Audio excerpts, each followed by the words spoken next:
Hey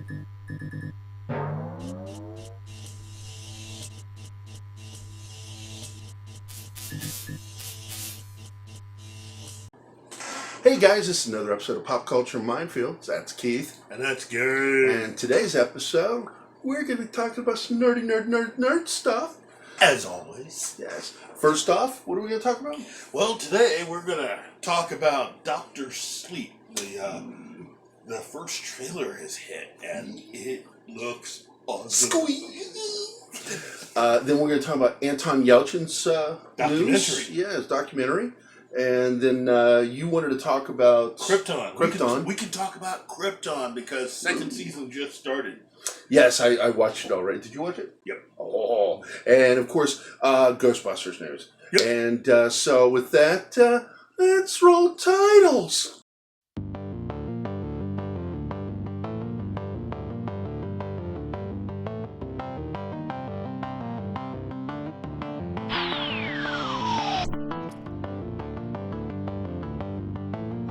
From the deepest, darkest recesses of Dangerous Nerds headquarters, Keith Moncrief and Gary Kissel.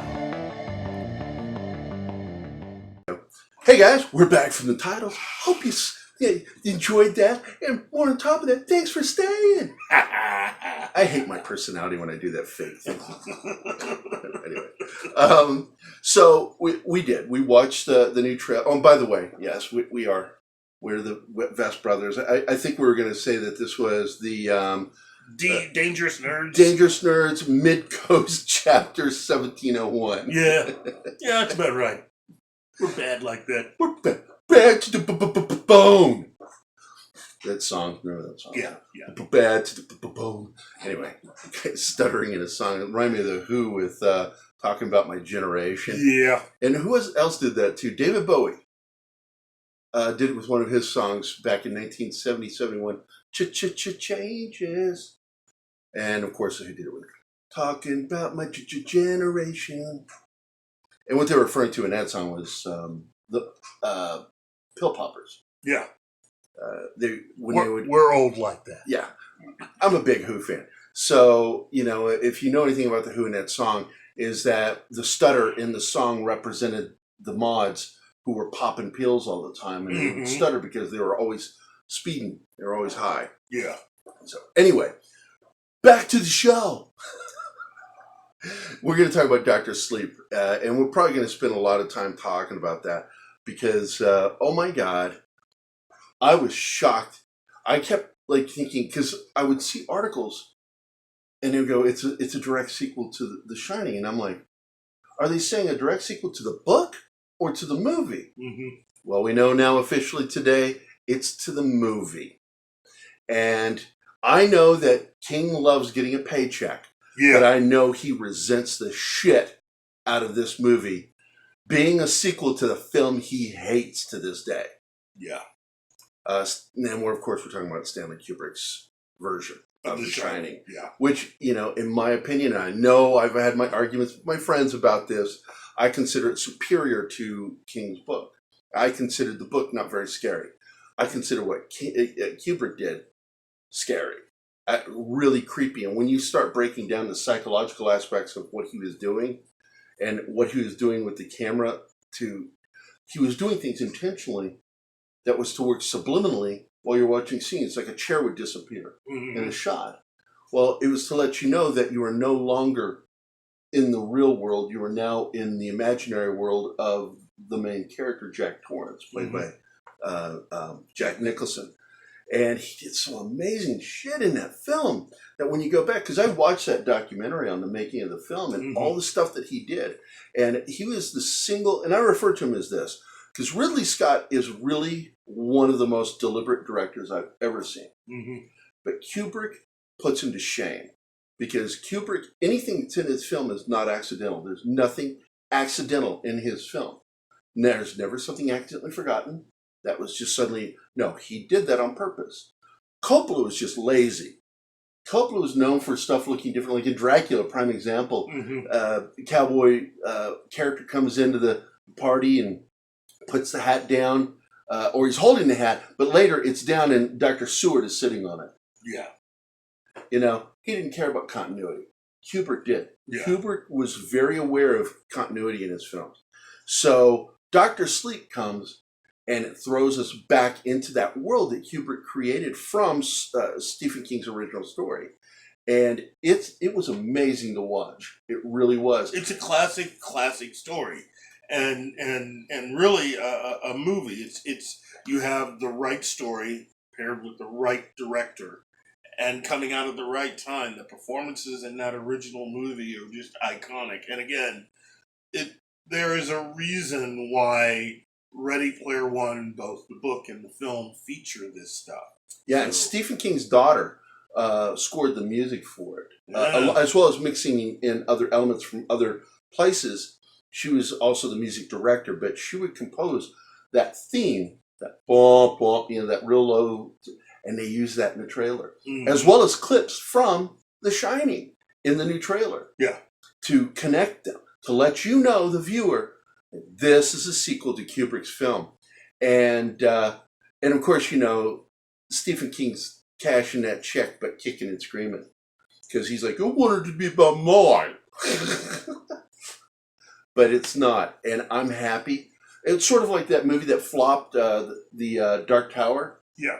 Because it was directly connected to The Shining too, Kubrick Shining. Yeah. Because when the kid who has The Shining is seeing his psychiatrist, there's a photo in the background in the doctor's office. When it starts to shake, it cuts to a shot of that photo, and it's the overlook from Kubrick's Shining, not from Stephen King's. And he loves that he's got his renaissance. Yeah. Stephen King's having his own renaissance, like Keanu Reeves we talked about. But the thing is, not everything revolves around his ego. And I appreciate that, because I think that he's probably got one of the worst egos of popular writers I've ever seen. I would rather listen to an hour of Clive Barker any day of the week than King. But what do we got to look forward to this? Because it's got a great cast. You got Bruce Greenwood's in it, Carl Lumley, Rebecca Ferguson, of course, starring Ewan McGregor as Daniel. And of course, give us a rundown. Basically, this is meant to be taking place over 30 years after the events of The Shining. And you find out, at least from the trailer, that Danny is living with the after effects, and he seems to be having some sort of a major It's the relapse. Shining version of PTSD. Yeah, basically. Yeah.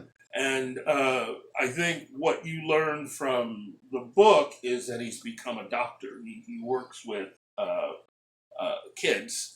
And there's one particular kid that seems to have the same affinity that he had. The girl. Yeah. And so the movie seems to be picking up on the fact that he has this connection to this girl that seems to have the same thing he had many years ago. And how this is now having an impact again on his life after probably years of therapy himself. Well, and I liked in the trailer that we get this feeling that something's reaching out from the dark to either get him or to grab him for some reason. Yeah. And it's how we end up in some of the flashbacks. Yeah. Because the word red rum or murder is on his wall in his bedroom. And that was scary. I jumped when that happened. And I'm so excited about this. This trailer was like, it really got me going. I'm like, oh my God, I haven't been excited over a horror film like this in a long time. Now, look, there is, as Gerry was saying, there is a reason why this movie is a classic. If you have not seen it, do yourself a favor, get some popcorn, get a whole bunch of friends, and just sit down and watch this movie. Because the original Shining is just, it'll do a number on your head. It'll do a number on you. Wendy, light of my life. You didn't let me finish. I said, I'm not going to hurt you. I'm just going to bash your brains in. Right the fuck in. That's good. I fucking love that movie, dude. I really do. I'm gonna bash him right the fuck in. Oh my god, Shelley that is, Duvall, and they did yeah. that like 100 takes on that. Yeah, but Nicholson said he would never work with Kubrick again. Mm-hmm. He says, just done. But yeah, what he did to Shelley, Yeah. alienating her, making her feel, I'm like, what an asshole, but what a great performance on her part. Yeah. She seems so broken because she was broken. He broke her in that movie and probably led to all of her mental problems that she's, that have manifested and gotten worse over the last decade. Yeah. Yeah. And the other thing about The Shining for me is Star Wars fans know the story of when they were filming The Empire Strikes Back.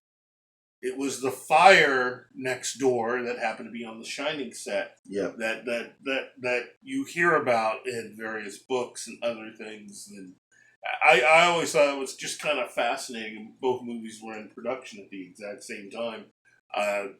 Again, classic film. You really, really need to see it. Now, let's talk about Mike Flanagan. Yeah. I don't know how you feel about him. I like him. I respect him as a filmmaker, but I have one beef with him, which is, as good as the show was, Haunting of Hill House, I was irritated that he had the arrogance to think that he could write a better story than Shirley did with the original book, which was adapted in the 1964 film, which was far superior and more connective than his version. But I still enjoyed his version, his little miniseries. Yeah. It was completely different. But there's a bit of arrogance with him. And that's the only thing that I get worried about, because he got too big too quickly. And now all of a sudden he's doing this film, and I'm like, I hope he doesn't screw this up. I hope he doesn't screw this up, because the trailer looks fantastic. Ewan looks fantastic as Daniel. And the concept is so exciting. But there's that concern of mine with him. Well, I'm pretty sure everybody in the film kind of felt that way, the whole don't screw up thing. So I hope. Warner Studios has a tendency of being very opposite of what Disney is, which is Disney says, here's your money, go make your movie, don't fuck it up. Warner Bros. Is like, we're going to be watching you very closely. And if we don't like it, we will intervene, because it's what we do. I don't get it with them sometimes, and I'm hoping that this movie was given the opportunity to at least... Me too, because it would be a first for Warner Brothers to step back and not be all up in somebody's shit. Because what movie did they do? Trying to think. No, I'm thinking of another studio, so I'm going to leave it alone. I was going to bring up Jaws. Oh, yeah. But Jaws was Fox. Yeah. And but they did something very similar with their film, because they had Zanuck and Brown on set every day for every minute of shooting. They were the backseat directors of that film. Yeah. They were there for one reason and one reason only, to make sure Spielberg didn't mess up that script, that he stuck to the script and didn't screw anything up, because it was his first real movie. Yeah. And Fox was scared. And so Warner Brothers is, in my opinion, putting a lot of faith in Mike Flanagan. But he's really shown that, even though I felt he was arrogant with what he did with Haunting of Hill House, he did a really terrific job with it. Yeah. I felt it was a compelling story, and I look forward to what we're going to do, because I guess it's going to be an anthology series. That's what he did. And now that I understand that, I'm a little less pissed at him. Yeah. Because it's like, maybe he had this in mind of doing an anthology series where it's different people, different house each season. So I saw a glimpse of what they were planning for this next season. I'm like, okay, I'm in. Yeah. I'm all in. So look, basically, if you're like us, the good news is this movie looks good. It's definitely one that I think, based on at least this initial trailer, looks like it is going to be a natural sequel paired up with the original movie. Now, and hopefully with that perfect kind of continuity where there's not any conflict from the first story to the second story. Now, The unfortunate news, the only thing so far, is that you're going to have to wait for the film to premiere on November 8th. Other than that... Which is not that far away, in my opinion. It's like, we're already in summer, dude. Yeah. It's like, we started this show, it was still winter. And look at us, man. We're still going. And we got big plans for this show. Craig Edwards is stepping in. Not only is he one of my oldest friends, we've been friends for 40 years. He feels that he can help direct us and get us going in the right direction. And because we've been directorless for a while now, and we'll just keep going because that's what we do. We talk. We do this off camera, and people who know us go, yeah, that's actually what they do. When they get together, they just won't shut up. They just talk and talk and talk about nerd crap. It's like, but that's what we love talking about. We're very passionate about movies, TV, superheroes, and Star Trek and Star Wars. I mean, oh my God, we love that stuff. And we basically all the stuff. And we both like flair, as restaurants call it, flair. You have to have at least 10 flair. Remember that movie, Office Space? Oh, I love that movie. You know, you just don't have enough flair. Going to need you to. Yeah. Oh, him. Yeah, he's great. Gary Cole. Gary Cole is like one of the funniest dudes in film and television. I love that guy. So whenever he did the voice for Harvey Birdman, Attorney at Law. One of the funniest animated shows, a parody of course, Harvey Birdman, but Birdman. But in the show, he was Harvey Birdman. Like he was a Jewish lawyer from New York. Hello, my name is Harvey. I'm going to be your lawyer. Do you have a check for me? Or are you going to pay with cash or credit card?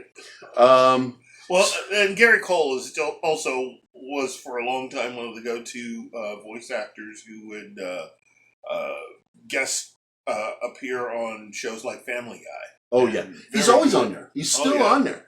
He'll just show up and I'll always spot his voice. But also, and I know you're as big a fan of him for this too. Now, don't get me wrong. He was really great as Ricky Bobby's dad. Yes. But two things that I love him deeply for. Number one was that American Gothic. Was that the name of the show? Oh my God, he was the devil, the sheriff of the town. Wow, dude. That was my exposure to him for the first time. There's someone at the door. There's someone at the door. There's someone at the door. What a great... And it had that little kid that was a country boy. He got a big old thick Tennessee accent. Yeah. He made a good career of his life. He's on NCIS New Orleans now. Yep. But, and he was in the Tokyo Drift. Yep. Fast and Furious film. I love that kid. And that was where he got his start. But the other thing I love him for is the Brady films, specifically playing the first. Was it called the Brady Bunch movie? Was that what it's called? Yeah. And he played Mike Brady, the dad. Spot on impersonation of the actor who played him in the original series. Mm-hmm. The hair, the voice. He had the whole dad voice down. He's just like. I laughed so hard at that film. I thought it was one of my favorite parodies. And I'm not a big fan of parodies of old shows. Like the Chips one, they can go F themselves. But that was a really good parody. It was smartly done. And Sherwood Schwartz would have loved it. So, but let's move on. Let's move on because we've got to talk a little bit about Anton Yelchin and the new thing that's going on with him, which is a documentary. A documentary about his life. It was basically, it will be premiering later on this year. It is with the full participation of his parents, friends, family, people that he's worked various films with, contributing, interviews, combined with scenes from pretty much his entire career. Along with personal video stuff, I think even just stuff literally out of his writing, poetry, various other things. It's going to be a loving tribute to this young man who was taken from us far too young, with a lot more to contribute. and just, still, even after all this time, and it's not really been that long, but gosh, just an amazing young talent, you know. But you can now find the trailer for the documentary online. So if you want to take a look at it and see, basically the general feel and direction of this documentary, go ahead. Personally, I can't wait till it comes out. I've always been a fan of Anton Yelchin's, and for me, my favorite role was in the film House of D. That was David Duchovny's movie, where Anton Yelchin played a younger version of David Duchovny's character opposite Robin Williams. That's funny. I've actually never seen that movie. It is a good movie. I'll have to check it out. Really good film. There are all these great films out there that people go like, "You're a filmophile." What? And I'm like, yeah, I've not seen them. It's just a very small handful of films I've skipped. Not sure why, because I know they're going to require emotional investment in them. Yeah. And I look at it and I'm like, it's going to take, and it's like I put it off. I always put that stuff off. But my favorite one was the one that he did with Robert Downey Jr., where he was the kid in school selling drugs. Oh, yeah. He was being a therapist to his friends. Yeah. And I can't remember the name of the film, but I love that movie. And it's just Anton Yelchin. What happened to him is so messed up. I don't know if a lot of people know what happened to him. He got out of his vehicle at night to go check his mail. He had one of those brick pillar at the front of his house mailboxes, and he went to check the mail, and the vehicle was not in park correctly, or something happened. It slipped gears. Out. Yeah, it slipped gears. It slipped out, and it rolled, and it pinned him and killed him. And it probably was not a quick death. No. He probably languished there all freaking night. And it's just I remember the next day just feeling like, what? Who dies that way? But people die that way all the time. It's tragic. And I believe it was mechanical error. It wasn't something he did. It was the vehicle. There were problems with that vehicle, and I'm sure the family sued him. Yeah. And it's just tragic. We lost him, and we lost our Chekhov. That even though I have problems with the films that JJ produced, I love the cast. Yeah. That was the best part. He nailed it with the cast. Well, and plus, he actually was born in Russia. He knew that language. And the accent. It was a proper accent. Proper accent. He used it properly. It was amazing to just watch him work in that particular part. Although it was funny to hear him say Wessel. Because that was a huge nod to, of course, Walter Koenig. Yeah. Who made the character famous. Wow. But anyway, I'm looking forward to when that comes out. Do we have word yet when that's coming out? I don't have the exact date, but I'm thinking, it'll be in theaters August 2nd in Los Angeles, and then August 9th in New York. That's just a little over 30 days from now. 45 days. Mm-hmm. So, yeah, very exciting. I'm looking forward to seeing that. I love that kid. It's really sad what happened to him. Yeah. Let's shift to some happy news. Okay. I like happy news. Let's talk about the doomed planet of Krypton. I still had to go dark side. Oh, man. I'm telling you. Look, a lot of people, when they talk about a lot of DC Comics' television stuff, they always talk about the CW. It's great for what it is. That is not the whole of what DC has on TV. Yeah, Berlanti TV is really freaking awful. He is absolutely one of the worst writers. He doesn't understand drama. That we were talking about it before. It's like the only drama he knows how to create is that typical CW drama, fake drama. It's like, how come you didn't tell me this? Like on Arrow, the girl got all upset. I just found out. Yeah, but you talked to that person before you talked to me. That is not real drama. It's high school level It's stuff. like just so stupid. And that's really what it's written for, is high school kids. Yeah. But the thing is, though, what are you teaching kids? That that's normal? When you write like that, you're telling them that that's the normal way to conduct yourself. No, it's not normal. That's weird. You conduct yourself like that, people in society will reject you. Just like people don't like Berlanti's Supergirl. They don't like anything he's done on the CW except for Flash. The Flash. Yeah. And he's messed that one up to where I walked away for a while. Well, Did you leave too? yeah, I did. Yeah, because it started doing the fake drama thing. She was all upset because he withheld information. It's like, oh, here we go. Gotta go. He's writing that crap again. Well, DC's managed to have other programs, like, for instance, on the CW network, you have iZombie, which has nothing to do with Berlanti. In fact, it's But a lot of people don't even know that that's really, even though they have comic art in the show, Yeah, people aren't aware that this actually came from a comic. yeah. And then I watched the first season. It was good. Yeah, very good. And then you have Preacher, which is just... But that's not on CW. That's on AMC. Yeah, that's on AMC. And then you have what NBC had for at least one season, which was Constantine, which was phenomenal. And the character played by Matt Ryan, really good, but wasted by Berlanti when he brought him over to the CW. And although I like the animated films that they've done, when they had him on Arrow and on their version of The Leftovers, titled Legends of Tomorrow. Just a wasted character. Berlanti doesn't know how to write these characters at all.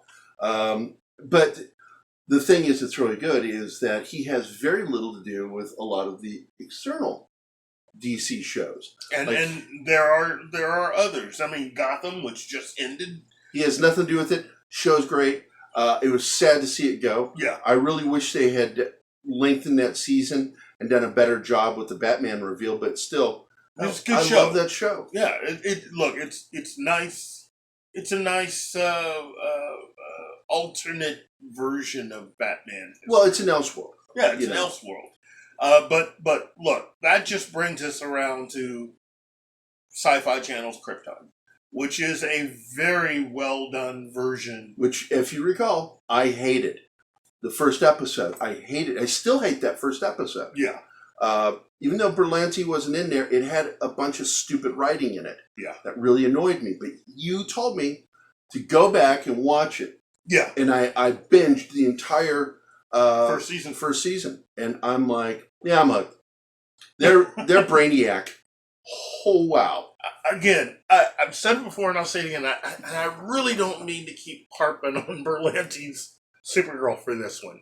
But anyone that has watched the show, especially this last season prior to this new season, you had Brainiac 5.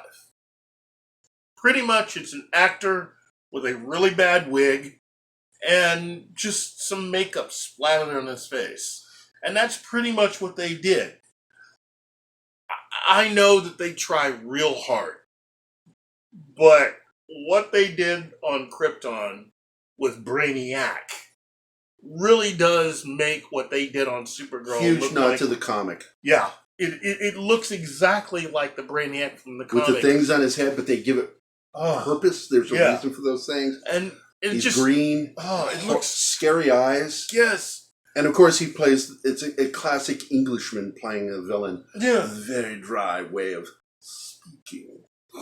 Good stuff. Season 1 was phenomenal. It was a slow burn, and it needed to be because they had a lot of stuff to introduce you to, and a lot of the show to set up with all these characters, and the unique way they decided to use the story of Superman's grandfather, Jor-El's dad. And all of the various characters prior to everything that would lead to the destruction of Krypton. Yeah, his name is Zed? Yep. Is that it? Zed's dead, baby.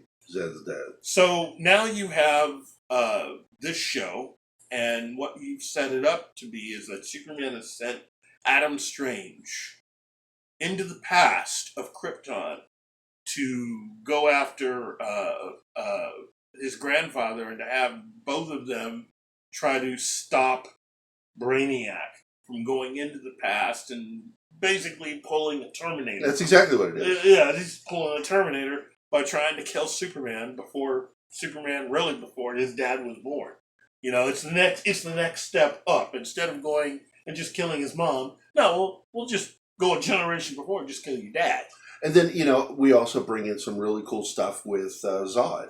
Yeah. And Colin, I forget his last name, plays our Zod, General Zod. Yeah. And he goes into the past as well. Uh-huh. And to meet his own mother and grandmother. And grandma didn't like it. No siree. Bah. But it's good stuff. It's a good show. Well, they just had the season premiere for season 2. And wow, dude. I won't say what this is, but it has the best off-camera head bashing ever. Oh. And then, of course, in the episode, we get to meet Lobo. And I've been waiting, going, I hope this doesn't suck. I hope they don't do something weird. And they didn't. They delivered. They didn't pull a Gotham with Bane. They actually delivered Lobo. It was Lobo. And he was funny. And he was awesome. He knocks somebody out and then tries to ask him a question, going, I guess I should have asked you that before I knocked you out. Lobo. It is amazing to see what they've done with this show and to introduce Lobo on top of having Brainiac and basically kind of hinting around that they have Doomsday. So, I mean, and now what the producers have also said is that... well, at the end of the season, it was like he was busting out. Yeah. So, but we don't find out in the first episode what's going on with him. This is gonna be great. But the producers said during season 1 that they were looking at bringing in more characters and other things into this show, and what they gave a hint of is the possibility of seeing the Thanagarians. So, I mean, it's like, So basically, for those that don't understand, Thanagar is the home planet to Hawkman and Hawkgirl. So if you're going to do that, that's going to be awesome. Exactly. And they also did something else that I really liked, was that Brainiac likes to collect cities from planets. Yep. And we've seen how he does it. And I really like what happens is he puts them in a stasis. Mm-hmm. In old versions, the people were just miniaturized and walking around.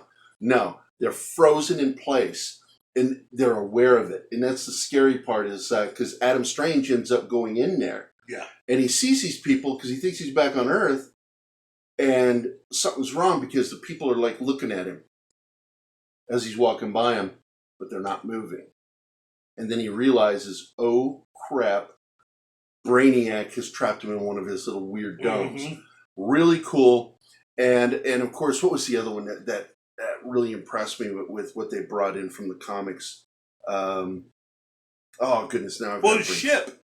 What they did with Brainiac's ship. Yeah, the mouth, and it's a giant. I love that. That was very reminiscent of how they drew his ship for when they were going to make the Tim Burton version of Superman. Yep. I mean, a lot of this Brainiac is very giant reminiscent. Gaping maw consuming.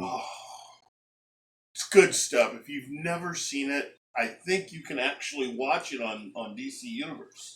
Season 1 is on DC Universe, not Season 2, because Sci-Fi has the exclusive rights to it until they allow it to be redistributed. And of course, DC has first rights to it. Good show. If you are not watching... Although that's going to change, by the way. Yeah, that will change. We've already... If you haven't been hearing the hubbub, we'll talk about it later, but... Warner is owned by AT&T now. The cancellation of the Swamp Thing was just a precursor to what's getting ready to happen, because they've admitted that they're reevaluating DC Universe. because they want to release their own streaming service. Yeah, and it makes sense given what Disney's doing with theirs. It only makes sense that Warner Brothers get hip and just, why just take this one small corner of Warner Brothers? Why not just put everything out there? Which to me makes sense. They have all kinds of films, different genres, all types of television shows. Warner Brothers has everything. In fact, if Warner Brothers were to just basically do what Disney has done and just sort of have your own categories, you have your Harry Potter films, you have your DC comic book films, and then over here you could just have... Not to mention their cartoon catalog. Yeah. They have a lot of cartoons. So it's just, this year is going to be a huge shakeup to streaming services. Huge. Come November. Because what Disney's going to be doing Disney Plus on November 12th is going to change the landscape forever. So last bit of news, and then we're going to be out of here, is Ghostbusters. And word is that Sigourney Weaver came out and said that Billy Murray, as she called him, and of course... really, all the surviving actors cast members are back. And we found out today Annie Potts is somehow linked to it. The only thing I don't know is, did she mention whether or not we would get, if he would come out of retirement? So far, it doesn't look like he will. I really would like to see. I forget his name. He was in Little Shop of Horrors. Oh, that's actor. Oh, man. We were talking about earlier with the Great White North. Yeah. Take off, you hoser. Oh, jeez. Yeah, this is what sucks about getting older. Yeah. But anyway, my hope, and I've been crossing my fingers, that he comes out of retirement. Because if Annie Potts is there, because they were a couple the last time we saw them. Yeah. Well, I mean, she was in the rebooted Ghostbusters. She was the manager of the hotel. Yeah, which I loved seeing her, but I think everybody that starred in that last Ghostbusters, Bill Murray was legally forced to be in that film because he didn't want any part of it. Yeah. I think everybody's just coming back and showing support for the new cast and the new setting and everything. And to me, it sounds like it's going to be good. And that's all I really want is a good story. I want a good, strong story. That's all I'm looking at, because I'm not expecting anything else other than that. I know that Reitman took the script to his dad. Yeah. And his dad was emotionally moved by the script. And I was like, okay, if Ivan Reitman was moved by the script, I'm all in. Yeah. I'm all in. So I guess that's it. We'll wrap this up and I guess say what we always say each week, that this is Keith. That's Gerry. This is Pop Culture Minefield.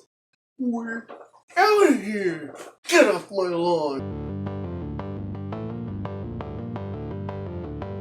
Please remember to like, subscribe and comment, as we love to hear back from our viewers.